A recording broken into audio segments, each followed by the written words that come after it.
And welcome back to Open Your Eyes on this Wednesday morning. We are now moving into our first segment, and it is a conversation with Karim Musa, who is from the PUP, of course, area representative for Caribbean Shores. Now, this topic is all about the PUP Safer Society and Justice Agenda. Karim, good morning. Hi, good morning, John, and good morning, Marlene. How are you guys doing this morning? We are doing great. We've got our coffee rolling and it's smelling good. Staying dry. Yeah. But of course, as best as we can. While I receive emails on what the topic would normally be, of course, a day before, I normally think about what's the biggest part of it, and then it says PUP Safer Society and Justice Agenda. I also know that as the years go by, things tend to get worse. I listen to a lot of Bob Marley songs, and I could think back to the days of war and think back to a lot of things that he would say in his songs. But for me, I don't feel that things are actually getting better when it comes to dealing with crime, which leads me to directly PUP and Safer Society and Justice Agenda. Let's get into that. What are we talking about when we talk about that? Yes, good morning again. And what you're feeling, John, you're actually part of a statistic. 84% of Belizeans actually feel far less safe today than they did 12 years ago. So what you're feeling is not unusual. Indeed, we are living in very tense times. COVID does not make it any easier on us. Very anxious times, but at the same time, we see that there is a crime problem in our country. One of the things that we notice whenever we're doing our polls, the main issue for Belizean people is, of course, in this time, the economy, how we can get out of COVID, how we can rebound and bounce back. But at the same time, the underlying issues still exist, and that is a serious crime problem. We are coming off a weekend of mayhem. Once again, 3 lives lost. We have Miss Maricela Gonzalez in San Pedro, a very heinous crime against a young female victim. We have gang violence in Belize City. Well, not gang violence, I cannot characterize it as that, but young Mr. Dennison, Shaquem Dennison, lost his life on a basketball court trying to recreate. Imagine that. So that is very sad. And of course, before that, it was Leon Perifit in my constituency in Caribbean Shores. So again, we're dealing with a very serious problem. And in addition to that, we have the prison break. So it certainly makes for a timely conversation this morning. Yeah. As you know, on Friday, the People's United Party launched the Safer Society and Justice Plan Belize, which is actually our crime policy, how to handle crime in our country. And of course, there are many strategies, many social scientists who have given their opinions on how do we get back to a safer society? How do we turn the tide on that 84% so that we can feel safe again? And of course, it is tied into getting a more efficient justice system, how it is that we can restore faith and we can restore confidence, not just in our police department, but in our justice system, where we have cases languishing for quite some time. We're talking 6 years plus. All of these murder cases are being tried 6 years later at a time when eyewitnesses are no longer interested, they are fearful for their lives. And it is the only evidence, let us be frank, let us be real, it is the only evidence that comes before a criminal court, and that's eyewitnesses. We don't have a DNA lab, even though the Prime Minister promised it some 13 years ago. To this day, we still don't have a DNA lab that could have helped us in so many murder investigations, in missing persons investigations like Miss Anisha Young. And so a DNA lab is a central part of our Plan Belize for a safer society, in addition to the introduction of next generation technology like face recognition, camera systems, using drone technology to fight crime, biometrics. All of these things are important moving forward, because we cannot solely rely on eyewitnesses. And even so, if we're going to rely on eyewitnesses, we have to ensure that there is adequate protection of these eyewitnesses. We have no witness protection program in our country. And so all of these things combined, of course, with taking our country back to the basics. We're talking taking it back to the community, focusing everything back on the family unit. As you know, we have a breakdown in the family unit in Belize, and that often leads to broken lives, it leads to crime. And so we have to focus our energies on rebuilding the partnership between the police department and civil society, law-abiding citizens, so that the police department can have a good relationship, especially with these new upcoming neighborhood watch groups.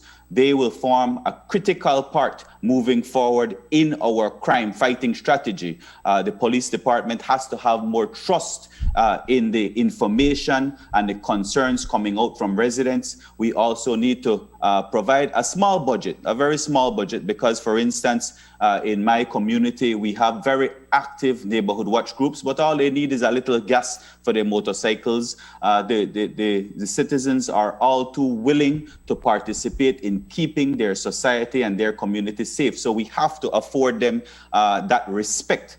So it is all about restoring respect. It's all about restoring confidence, because our Belizean people no longer have confidence in our justice system.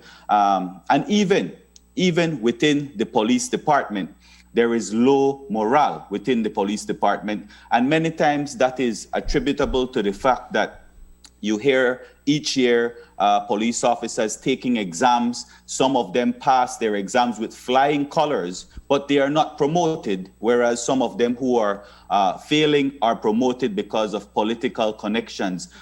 So we have to base it strictly on merits. If you are deserving of a promotion, then you ought to be promoted. It cannot be based on, I am a flag-waving member of the PUP or the UDP, and that is why I'm being elevated in my post. So these are all things, I know I've brought up a lot of topics there, so I'll give you some time. Yeah, well, there's a lot to unpack from all that you just mentioned. And I really want to start off with what seems to be the basis of the presentation, which is a part of your manifesto that the PUP has rolled out.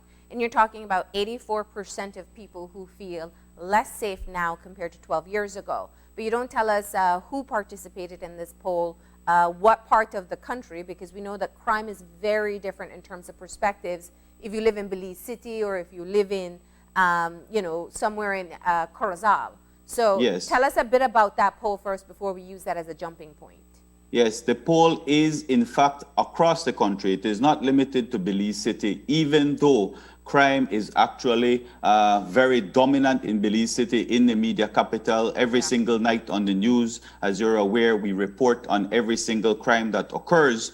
So even though Belize City is the center of where all the criminal activity is taking place, to use the COVID term, the epicenter of criminal activity, crime across the country has been growing.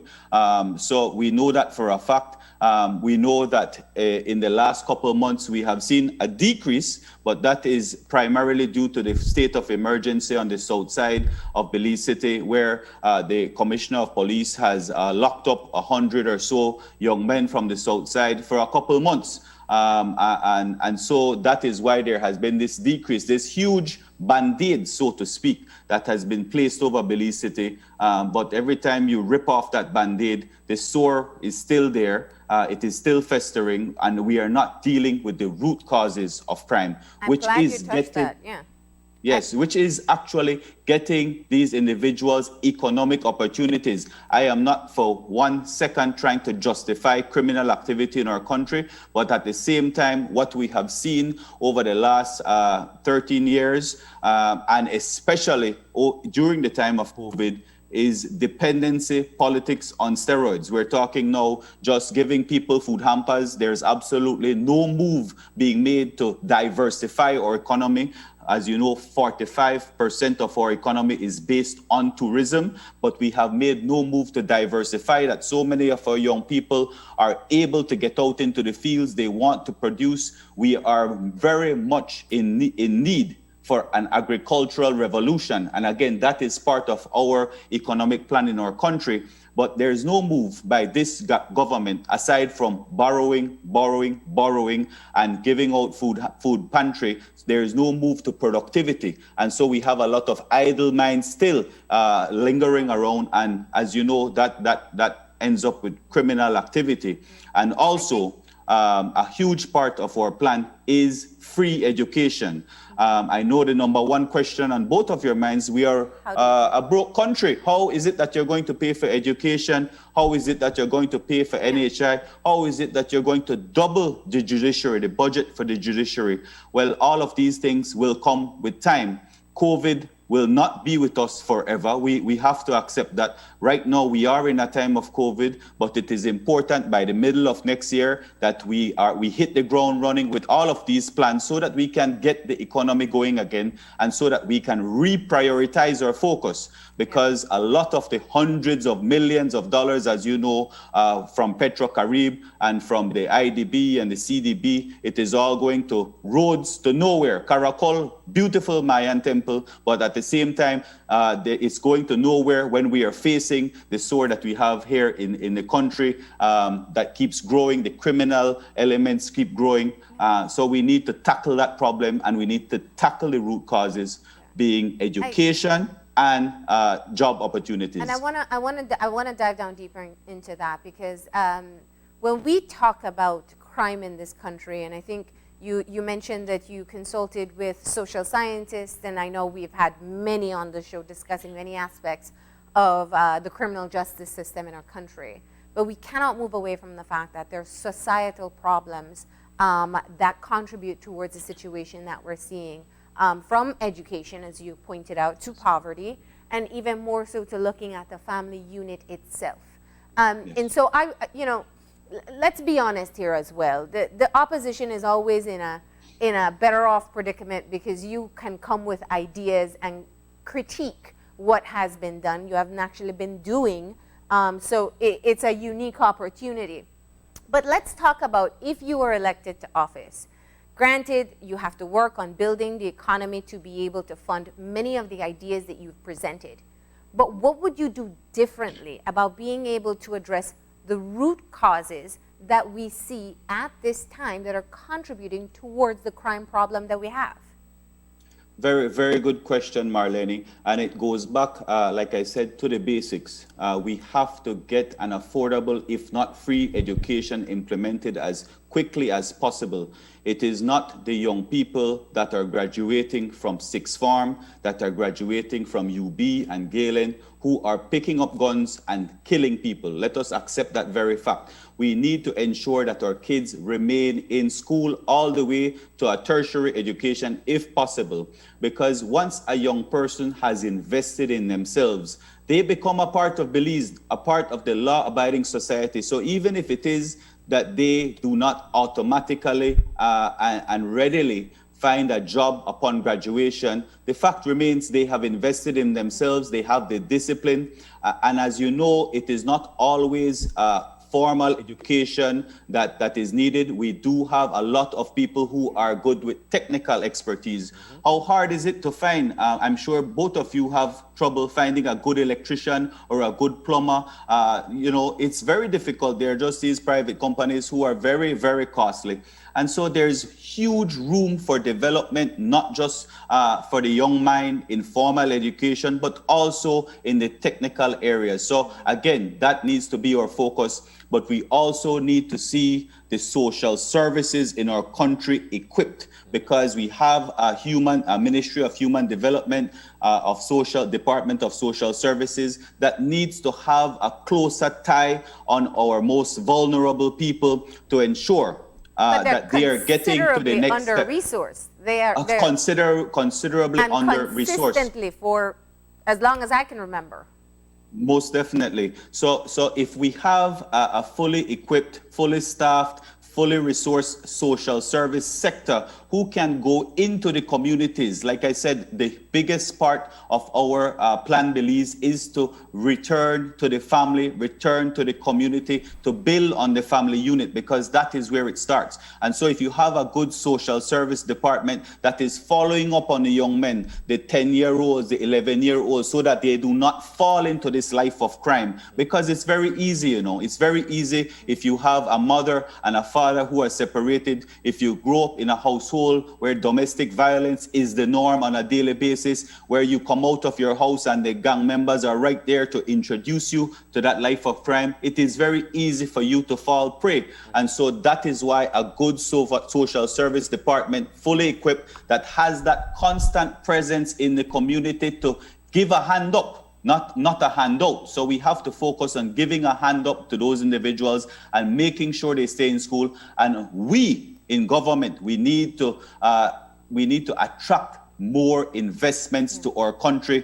Foreign direct investments at an all-time low, again, even before COVID. So let's not have the administration try to blame COVID as the reason we have not been having economic growth in our country. So it is an all-encompassing plan, but focusing on family, focusing on community, focusing on education, and of course, economic opportunities. So what you outlined just now, I think, is still going back to the idea of having the excess liquidity to be able to increase public wages at human development, to be able to pay for free or low-cost education, as you spoke of before. I guess my question is more targeted as to immediate actions that can be taken. And this then means that perhaps there is something that exists at this time that can be built upon or strengthened or expanded to be able to be a mitigating effort in the crime situation that we're seeing. Yes, there's a tradition in politics in Belize that whenever a new government comes in, they kill off any sort of good project that was implemented by their predecessor. That has to end. And so if it is that there is something productive that is in place, for instance, the CYDP program and any other program, I think the Boost program is something that we need to probably sort of tweak, because I think the intention of Boost is not just to keep an individual or a family dependent for the rest of their lives. It is actually to take them to the next level of getting them a job and getting them leading independent, dignified lives. So we need to ensure that the objective of these programs are being accomplished. But at the same time, like I said, we cannot kill off any project if it is that project is yielding good results. We know that this past administration, when they came in, they killed off Youth for the Future, which I think was regrettable because it was a very successful program. NHI was never rolled out to the north side and to the rest of the country, as was supposed to have been the case. And so we are stuck in many ways. But at the same time, I want to reiterate that any government, whether it is a PUP or a UDP government that comes in, there has to be continuity. So if it is that in the third year, the PUP is able to roll out free education across the country, it cannot be that the United Democratic Party will then cut that off 5 years from now. We have to identify what is good, and we need to make mature decisions as leaders in this country. So that's talking about some of the root causes, and I know we could go the entire time of this interview talking about that, but I want to talk about some of the other things as well, and that's talking about reinforcing law enforcement. I know that was a part of your presentation, talking about expanding the police force, again, something that requires resources, about being able to build the morale of those who are currently working as well. And you mentioned earlier the promotion in ranks for those who are deserving. But it also means that there is a situation where there has been a lot of mistrust that has been built. And you mentioned the state of emergency before, which has been one of the ways that the current policing has been done to slow down the crime situation. It's been criticized, and it has actually been championed by others as well, because it did do at least what it did for a short time. What is your position on this? If there's another spike on crime, do you believe that a state of emergency would be something that would be administered under a PUP administration? I believe that the current police department, I don't believe that there was a spike in crime that resulted in the locking up of these 100+ individuals. What I think it was utilizing the COVID situation to implement the state of emergency and then to lock up these individuals. But there was one before. Yes, but let me make it categorically clear that if we do have an out of control crime situation, you have to take drastic measures if the crime situation is out of control, and we need to arrest these individuals. But what we have to understand, and Mr. Williams, the Commissioner of Police, says it time and time again, he knows every time a weapon is fired, he knows who is the culprit, he knows who is the person pulling that trigger. And so we have to ensure that we are not locking up innocent Belizeans. I know that a hot topic as a part of our Plan Belize is the disbanding of GSU. That is something that has caught a lot of attention. Some of, like what you said, some people are championing it, some people are against it. But we do need a strong arm of the police department. It is just that we need one that is responsible and one is respectable. Because if you know who these 100+ criminals are out there, why is it that the rest of society is feeling the negative effects of this strong arm of the law? Because we're talking case after case, civil case after civil case being pursued against the police department for abuse. And as recent as the case over at the port of Belize where rubber bullets were fired upon protesters. Come on, that was a very peaceful protest and totally unnecessary. And we cannot have an arm of the law that is not answerable to the Commissioner of Police. We know under Commissioner Wiley, it was said time and time again that these GSU officers don't even respond to him. They only respond to the Prime Minister of the country. So there is clearly that disconnect between the strong arm of the law and the police commissioner, and that should never be the case. The commissioner should at all times have control of his entire department. So these are things that need tweaking, rebranding, and refocusing. These are the types of things that we'll be doing. But there are also areas that have been identified as weaknesses, and that's looking at things like investigation skills. It's looking at being able to properly prosecute, which was the point with the criticisms of the state of emergency. As you're noting, if you know who these people are, why not prosecute and take them to court? And again, we go back to investigation and we look at being able to gather sufficient evidence and be successful in court. So it's a wide range of issues that need to be addressed to really get to the core of the matter. Yes, that's one of the problems we have identified as a practicing attorney since 2003. I can tell you that the prosecution is at a huge disadvantage, particularly at the magistrates court level. We have police prosecutors who aren't necessarily trained in law, going up against the best of the best. I'm not talking about me, I'm talking about like Dickie Bradley, Ellis Arnold. We're talking the best of the best criminal defense attorneys, and that is unfair. And so we need to incentivize and encourage these police officers, because some of them have really good skills at prosecuting, but they don't have the fine-tuned legal training. And so we have to encourage and incentivize them to further their education. And in the meantime, we need to get attorneys versus attorneys in the magistrates court. And then going to the Supreme Court now, where we do have trained attorneys prosecuting, we need to better equip them, because sometimes they go to court with an incomplete file. They go to court without proper evidence gathering, as you say. So all of these things are part of the police reform in terms of how to gather evidence properly to ensure that we increase that conviction rate. I think it was at 1.3%. It's probably around 7% now. But we need to increase that conviction rate, because a lot of criminals are in fact getting off. Karim, one of the things that we've been noticing in our country over the past few, as a matter of fact, I think there's an article out. Since 2018, we've seen the number of narco-jets landing in our country like it's a safe haven, and it's just here, there, everywhere, running rampant. And there are no convictions for this. I mean, So how do you plan to deal with this, knowing that people need to trust the justice system? We keep on hearing about these deaths, knowing that it's right here in-house. We can't catch the culprits. We can't even find the so-called products. How do you plan to deal with this? It takes a lot of reciprocation in terms of government to government. Belize, as you know, is severely handicapped in terms of the equipment that we have, in terms of the radar that we have. I know that currently we have a metal detecting radar that can detect if a metal is in the sky, and I'm talking specifically about an aircraft. But by the time the aircraft lands in our country, the police department is oftentimes many steps behind, so much so that, like you mentioned, the drugs are whisked away. And so it will take greater cooperation with countries that we have a good relationship, that have better security services than we do, the United States being number one. This, as you know, these are drugs that are going to America. They don't stay in Belize.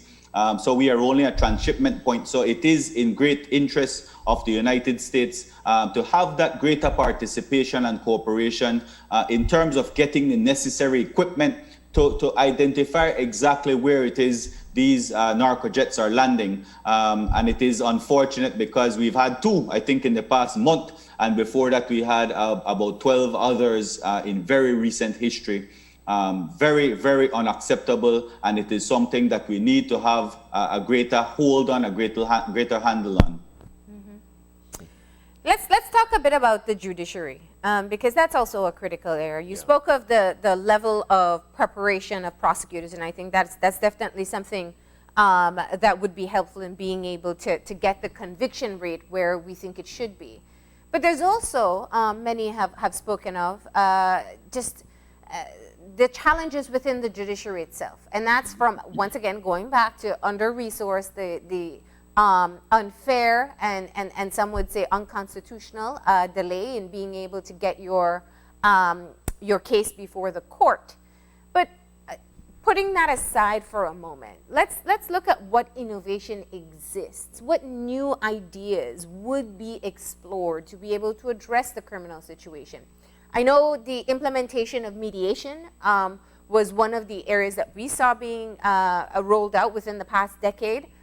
There is the agreement, I don't know how far it is at this point, looking at a drug court, child-friendly courts. These are all movements in the right direction. If you were to be elected, where would you take us from there? Yeah, I don't know anything about a drug court, Marlene. All our courts are filled up with all types of different offenses. I know that there was a particular magistrate at one point dealing with gun offenses, firearm offenses, but that was probably only for a couple months, maybe 2 or 3 months. After that, it was all, again, lumped up with other cases. And that is why we are saying that a pillar of democracy, being the judiciary, an entire pillar should not be allocated with 1% of the overall budget. It cannot be that the executive and the legislative have these huge budgets, but then the most important part of our democracy, the justice system, that all Belizeans must have faith and confidence in, only gets 1%. And I know we go back to the issue of financing, but it's all about prioritizing. We need to take it, if it is $10 million each year, we need to take it to 20 million. We need to double that budget, because I know that on your newscast and others, each year you cover the opening of the Supreme Court, and each year it is like a scratch record. The Chief Justice, whoever that may be, laments on the very poor state of our judiciary, the very underfunded nature and status of our judiciary. And it's not, they're not making this up. It is a real cry, because we have judges who cannot handle the workload at the magistrates court level and at the Supreme Court level. And going back to a very important point that I think you were making, the independence that judges must feel, that is extremely important. They should not be they should not feel beholden to their political bosses who are dangling a 6-month contract over their head, waiting for the decision in a particular case with BTL or BEL. It cannot be that is the way we do business and do justice in our country. We have to have security of tenure for these judges. So that is where if we increase the budget, we get more judges, we get a more efficient system, and hopefully it's no longer 6 years, but at the very least 2 years that we can get a criminal trial underway and completed. Huge backlog at the Colby Foundation. People are waiting trial, but we need to expedite, and we need to become more efficient in evidence gathering at the police level and the prosecution level. Have you also explored things like being able to tackle the issue of drug and alcohol, they're still drugs, a problem, rehabilitation, restorative justice, being able to move in a different direction from what we're seeing right now? Yes, that is an excellent point, Marlene, and that goes back to having a very efficient, very well-funded social services and Ministry of Human Development. We have a huge homeless problem in our country. We have a huge alcohol problem in our country, and no doubt that then results in men mostly, but there are females who go home and commit domestic violence on their loved ones, and then it's a sore topic, so I won't even raise it about the domestic violence, even in the upper echelons of our society. It's a huge problem, and we need greater police protection. We do have a specialized unit, the domestic violence unit at the police department, where you can go and make a report. But many times, I would say more often, we're talking 60-70% of those cases never make it to a trial. Loved ones manage to get back together and get back on track, but at the same time, there needs to be some sort of punishment on those individuals committing domestic violence. So again, sorry to stray from your point, but alcoholism is a huge problem. And again, that's where we would tackle it from different angles: social services and human development.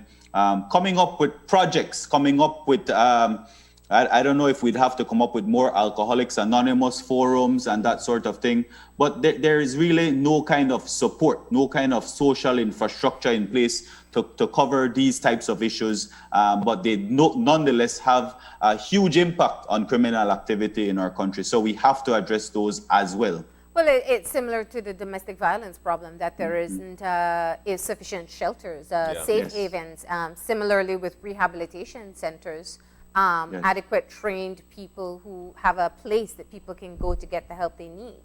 Absolutely. So, that hasn't been identified as a part of your plan, although you do note it as a part of the No, it is in other plans, yes. As you know, this plan, Belize, Safer Society and Justice, it speaks specifically to reform in the police department. It speaks specifically to reform in the justice system. But our People's United Party, we have other plans, for instance, the Women's Agenda, that tackles a lot of these issues when it comes to domestic violence. And so it is a wholesome plan, Belize, that we need to put all these moving parts together to ensure that we have a better country moving forward. Karim, I always come up with the buy-in process of the public, because if we need to have a safer community and a safer country, then everybody needs to get on board. We, back in the day, again, and I brought it up at the start of the program, at the start of the show, in terms of the buy-in process being everybody, togetherness has to be it. What are the plans forward in terms of having a togetherness? Because remember what they used to say, right? It took a village to raise a child. It takes a village to raise a child. Now the entire village needs to come to the same page when it comes to criminal justice and so forth. What are your plans there? In terms of strengthening a community so we could curb crime. Yes, I like to look at that particular issue, John, from a very local, micro level.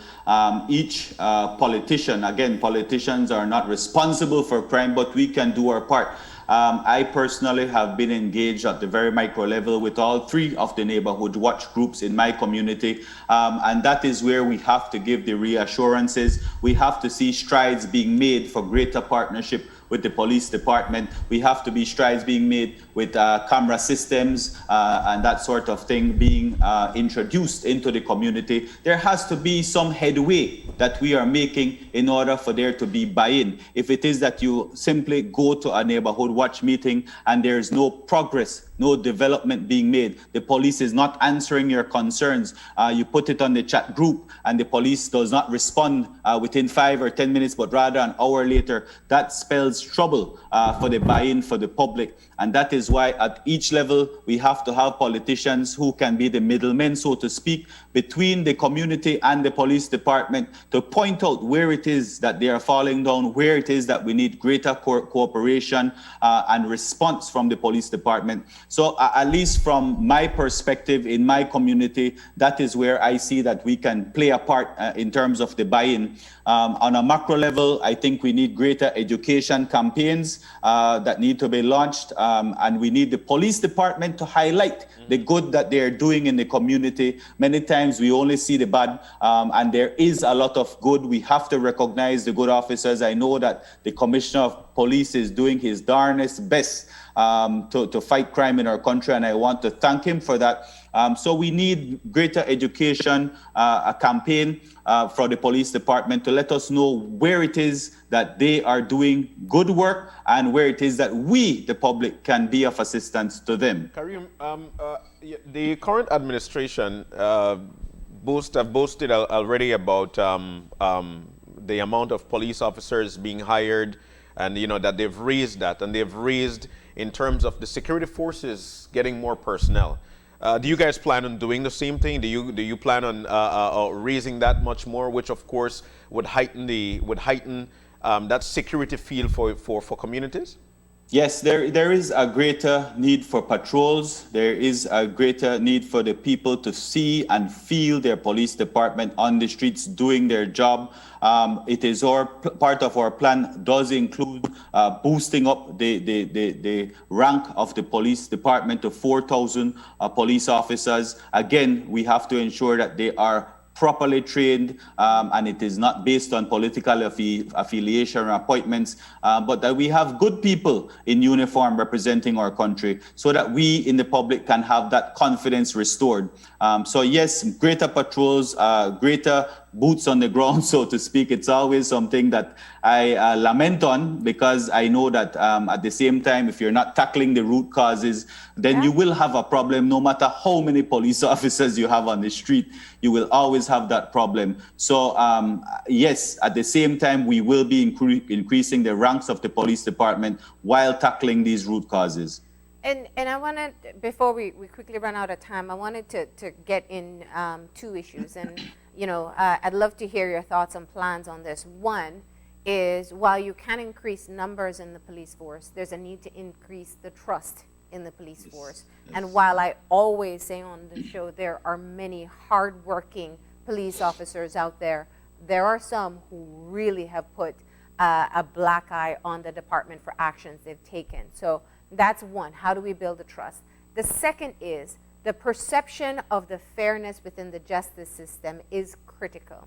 People in this country feel that if you are not well connected or if you're not well funded, you will not have the same level of access or fairness within the justice system from investigation to the end that you would for somebody who has the connections and the resources. So let's talk about these 2 issues, because these go to the core of the perception of what makes a just society. Yes, you are perfectly right, Marlene. And one of the fallbacks, one of the setbacks that we have seen in our country is not enough police prosecutions in instances where there has been wrongdoing, for instance, extortion, theft even by police officers. I have a particular client who the other day a police officer stole his ATM card and took out $800 from his account, from his personal account. And when the individual went to the police department, the higher ranks told him they know who it is, they know who the police officer is, but they don't want to take any criminal action. They wanted my client to sign a civil statement saying that if he gets back his $800, that there will be no need for criminal action. That is unacceptable. I called the higher ranking officer and I explained to him that that is completely wrong. I mean, we as a society cannot feel this way about police officers, that they are above the law, that they have protection of their fellow officers. That is completely unacceptable. And so this internal affairs office that they always refer us to, this ombudsman office that we are so often hear about, that does not have any good results. These things need to be enforced properly. It needs to have meat, it needs to have substance so that there are prosecutions. For instance, in that case, it was theft. Why is that police officer not being charged with theft? So there is that huge problem we face in confidence in the police department. When it comes to individuals having fair access to the justice system, we do have an underfunded legal aid department. Part of increasing the judiciary will no doubt result in a trickling down of those resources to a healthier legal aid department. It is again underfunded, and so many people do not have access to justice. They do not have access to a good attorney, and so we do need a greater presence of legal aid individuals, attorneys who are just coming back from law school, not just to volunteer their time because it is a paid position, but to offer their services at least for a 2 to 3 year period. It is wonderful, great experience. You're always in court, but we do need better representation, adequate representation for individuals who don't feel they have access to the justice system. Mm-hmm. Now, you know, I said it earlier, and I think that when you put forward these plans, I'm sure you know that there is just a growing sense of cynicism once promises are made. We've heard so many promises over the years. We don't feel like we have any guarantee as to it actually taking place. What is going to be the marker if you're elected to office, if you are tasked with addressing this issue of crime and fixing the justice system? What's your immediate marker that people would be able to say at the end of 2020, I see moves or I see progress because X, Y, and Z has happened? Yeah, we have to understand and we have to accept two things, Marlene. One is that COVID is going to be with us at least to the middle of next year. And so we have to understand that these plans are aspirational goals. We cannot expect that by December, if the elections are November, December, January, February, that we will see the results. There is no shortcut to curbing the crime situation in the country. It will take the buy-in of all Belizeans to understand that we have a critical problem. Our country is in a critical state when it comes to crime. And in order for us to see the results of these 10, 11, 12-year-olds getting to high school, getting to college, getting their degree or their training at the IT vets, it will take many years for us to see the positive results. But at the same time, we can implement some of these short-term goals, some of these medium-term goals by getting properly trained individuals to prosecute offenses, better evidence gathering, better use of the new technologies that exist out there. I mentioned the camera systems, DNA lab. These are things I hope to see that by 2022, we would have a DNA lab in the country. Again, it would take the rebounding of our economy so that we can finance and fund these different projects.